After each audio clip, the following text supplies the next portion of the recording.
Hi guys, this is Rodrigo from DJ Tech Zone, and I'm happy today to have the Pioneer DJ DDJ-SR2.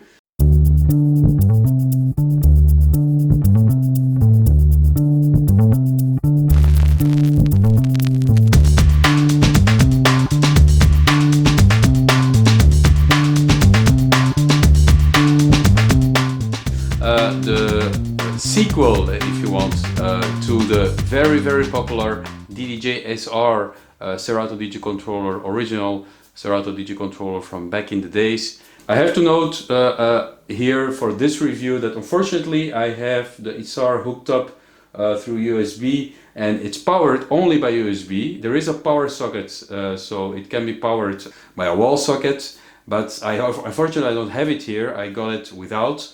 So I'm doing this review without, which is interesting as well, because then you can find out how it operates in this less than ideal circumstances. Second thing is that you get Serato DJ and Pitch in Time expansion kit with this controller in the box, and you pay $699 for the unit, which is a fair price for the amount of features you get in this controller. High quality pads, aluminum jog wheels, an independent mixer, a hardware independent mixer that can work with DVS, with Serato DVS. You don't get Serato DVS expansion pack, however, in the box. You have to buy that separately, but you could use it with two turntables, which is nice because you have a basic mixer compatible with Serato DJ DVS, and you can hook up two turntables or media players and use them with this controller without any problem. So first of all, you have the decks on the SR2, and the decks are crammed with functionality. There is a lot of stuff going on this controller. We started on top with the effects, and the effects are very traditional Serato DJ, implemented in a way that you see in most Serato DJ controllers. You have three knobs to control three effects at the same time, with on buttons that allow you to plug in or to activate the effect and to change the effect as well. So if we launch something,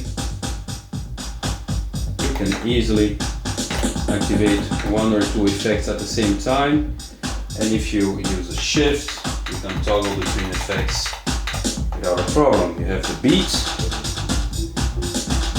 knob to define how many beats the effect should affect, and then you can quickly disengage an effect by hitting the assign button, because then you can assign it to one deck 1 or 2. So that's all very good. Underneath you have the touch strip that allows you to browse quickly through your track, as you can see on the screen. And I have deactivated the touch strip to be active when a track is playing. You can do that in Serato DJ, so you don't have any accidents. On the left side there is a sensor button that allows you to eliminate those raunchy words from tracks that you're playing if needed. And you have a grid adjust as well to on the fly change the grid settings of a track. If the grid would be not in the right place, you could adjust it right from the controller.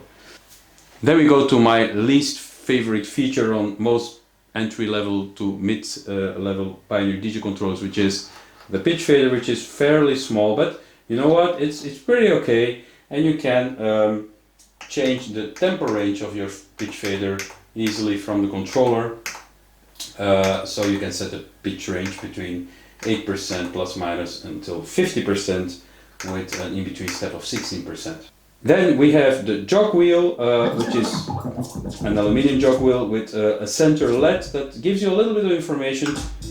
For example, it will dim when the line fader is down, is off, and it will light up when the line fader is active. And it will also change color when you change deck on the mixer. So the switching of decks doesn't happen on the deck itself, it happens through a switch on the mixer, and I will show you how that works a bit later in this review. But then the LED indicates where you are. Are you in deck 1 or are you in deck 3 for the left deck, and deck 2 and 4 for the right deck? you get that hint from the LED in the middle of the jog wheel. The jog itself is excellent.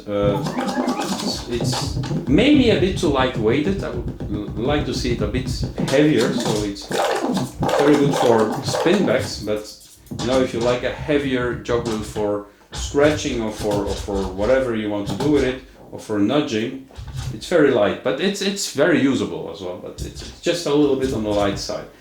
Not a lot of resistance, but you know, it's a very good jog wheel. It's a good size, and you get also a slip button, a slip functionality that allows you to do whatever you want to do in the track, and the track keeps playing underneath. So I always like to have that slip button there. It allows for nice tricks. Moving down, of course, we have the Q play area with the traditional Q play buttons from Pioneer. Your dreaded sync button if you want to use it, the shift button that you will end up using a lot if you use a lot of the performance features of this controller, and the pads itself, which are, trust me, much better visible. The RGB colors are much better visible when the controller is plugged into the main power, but here it's a bit dim.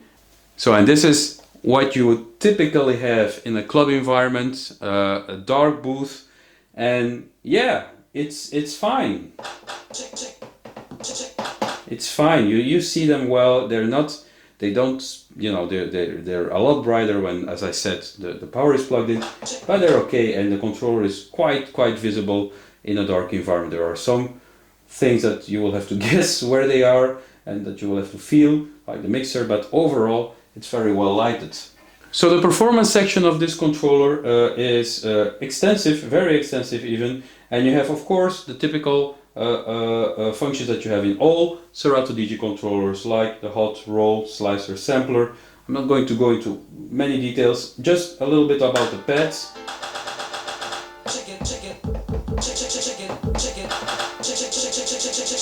They are very responsive. I really like them. They have this rubberized feel. So nice pads and a lot of functions, including what Serato or what Pioneer DJ calls pitch play, that allows you to, if you press shift and sampler, you're in pitch play mode, which allows you to pitch up hot cues up and down.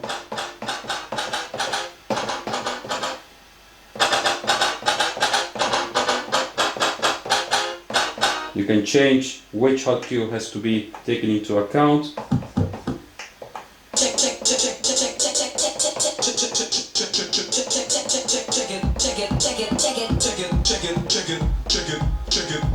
Which allows you to do a lot of performance tricks, which is a cool feature to have.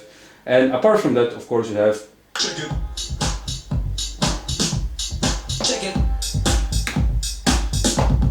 the roll,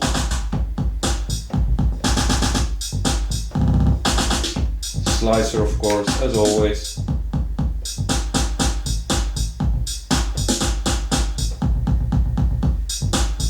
And of course the sampler.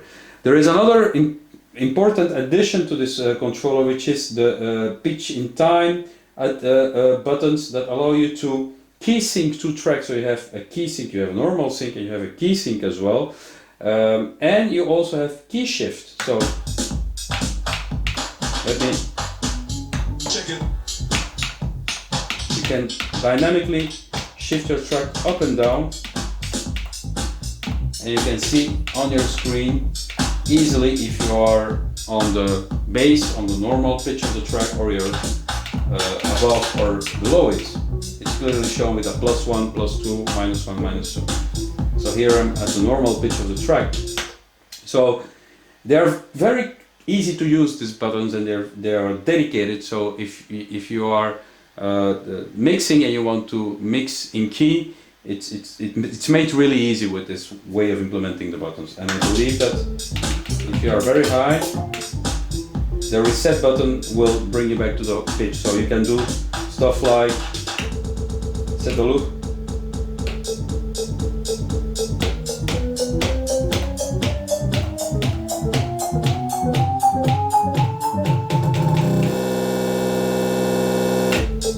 and go back. So you can do a lot of performance tricks with combining loops and key shift, which is really cool. And this is what controllers in 2018 should allow, is to extensively manipulate your music. And the SR2 comes equipped to do just that. What I really miss, and I keep saying it, what I really miss in the SR2 compared to the SR is the dedicated loop size indicator that told you in which loop size you were. I really like that on the original SR. It's not anymore here in the SR2, but yeah, well, then again, you have other features that are implemented. So to finish, you have the loop section where you can set an auto loop of the size that you wish. Finally, you have the parameter button that allows you to change certain parameters of the pad. So for example, when you're in slicer mode, you can change the size of the loop that the slicer is using to cut the slices, for example. So it allows you to change that dynamically from the controller. So those are in a nutshell, the features of the decks. Then you have the mixer on the SR2, which is, you know, very basic, but it's well equipped because you have a VU meter per channel, and for the master, so that's pretty clear. You have nicely weighted faders. They are not too loose, so you will not go through your volume levels too quickly when you're bringing or bringing down the volume of a track in your mix. And you have a nice loose crossfader. You don't have any fader adjust switches on the controller, but all your adjustments can be done in Serato DJ, so you can configure the fader to be you know, you can configure the curve without any problems in Serato DJ. On the mixer section, you have a channel switcher. The two first inputs, deck 1 and deck 3 for the left channel, and deck 2 and deck 4 are software inputs, of course. They control the decks in Serato DJ, and if you switch them, you go to that specific deck in Serato DJ, and you see as well that the LED color changes, giving you an indication of in which deck mode or in which deck you are. And then you have, of course, a phono line, which is an external mode where you connect inputs, you connect RCAs, or you connect external equipment like turntables or media players to your SR2, and then you can use the mixer in standalone mode without any problems. You also have, of course, a full-featured EQ section with a 3-band EQ, a filter section, and a filter section that controls the Serato DJ filter, cue buttons, and trim buttons on top as well.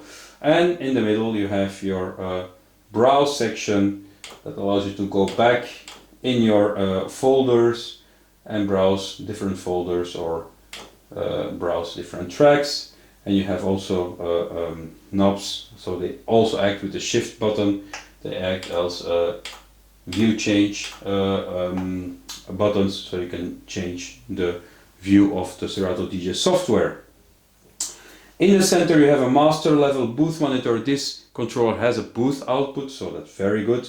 You can hook it up to the booth monitor in the club and have the booth output right there with an individual volume level, master level, headphone mixing, and also sampler volume for the sampler that you can control through the pads when it's in sampler mode, which is also very good to have a separated volume control, because usually the volume levels of the samples are not the same as the volume levels of your tracks, so you can match that easily in this controller.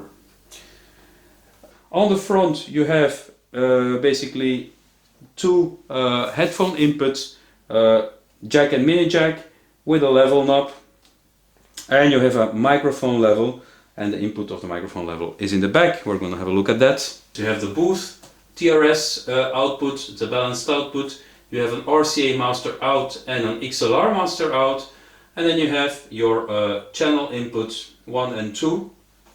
They're all gold plated. And further you have the switches to change channel 1 and 2 between line and turntable, between line and phono, and with a grounding signal as well there. You have your TRS mic input, USB socket, your power input, and the on and off button of the controller. So those are the features on the back side of the DDJ-SR2. So DDJ-SR2, how do I evaluate it? I really like the controller. It's lightweight. It's not a heavy controller. Of course, you will find a plastic finish. You will see that it's a plastic finish. There is not a lot of metal used in this controller, so that makes it light. It might there are better finished controllers on the market, but usually at this price level, controllers are plastic. What is important though is the build quality, and the build quality is definitely high, as we come to expect from Pioneer DJ. It's very well featured. I find that there is a lot of knobs and buttons on each deck, which makes the decks a little bit over populated, if you want. So there is a lot of things going on, but that has been the case for all the latest Pioneer DJ controllers, because they want to combine as much, or they want to have as much as possible functionality in the smallest possible package. That's the goal in the end. If you make only really huge controllers, people cannot bring them around, carry them around, and then they become a little bit useless. So they need to be practical but fully featured at the same time, so that results in very dense usability, if you want. But you get used to it. I mean, you get used to where everything is placed, and everything is placed quite logically. So who is this controller for? At $699, it's not a beginner's controller, clearly. It's $700. That's quite a bit of money if you're starting to spend on a DJ controller. It's definitely for more experienced DJs, and notably, in my opinion, experienced DJs that need a practical, portable solution for club environment, or for house parties, or for mobile DJing, and need something that is definitely fully featured, not too expensive, and can handle a lot of different inputs. On this controller, you definitely have a lot of possibilities, a lot of input possibilities. As I said, you can have both decks connected or external sound sources running into this controller without any problem, and that allows for a lot of flexibility, in my opinion. So definitely definitely usable as a professional piece of equipment. Or even if you are a bedroom DJ but you're serious about DJing and you want to make cool, nice video mixes or mixes for Mixcloud, and you need something reliable, sturdy, and full of features that can take the most out of Serato DJ, then this is a good option for you. Especially if you are performance oriented and you want to play around with the key, or you want to do mixing key in an easy way, make it easy to mix in key. Well, this controller makes it very easy to do that because of those dedicated buttons. It's not hidden somewhere in other features. It's really dedicated and it's easy to use. That's a very recommendable thing of the DDJ-SR2. Negative features, well, yes, maybe. Compared to the original SR, I really missed, as I said, the loop section indicator. I have a problem with those small pitch faders, although they are very usable and all. I really like the feeling of a more bigger pitch fader that really feels good in the hand, and the placement is also a bit weird. You really have to reach out for it. I like pitch faders that are sitting lower, and so you have it right in your hand when you're beat matching. That's a negative for me. And apart from that, frankly, there is not much.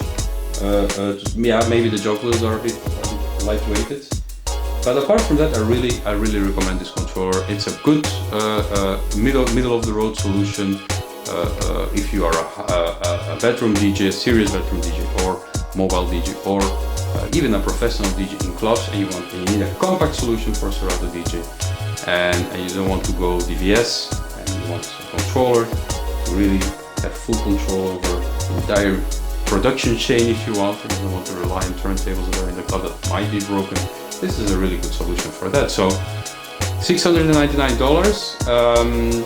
I hope you liked my review of the SR2. I have a lot of stuff lined up. I got a lot of new controllers in my studio that I need to review, that I'm going to review, so stay tuned for more. If you haven't subscribed, please do, because stuff will keep on coming. Hopefully every week we'll be putting up some new material. So do subscribe, do click the little bell icon so you get notifications when I put up new videos, and make sure to comment what you liked and what you didn't like about the review, and make sure to comment also if you have any suggestions on what I should focus on for the next reviews, or if you have any questions about the SR2, please hit me up on the comment section, and I will gladly come back to you with feedback about that. No problem. So thank you a lot for checking this out, and see you pretty soon in the future with another review. Thank you so much.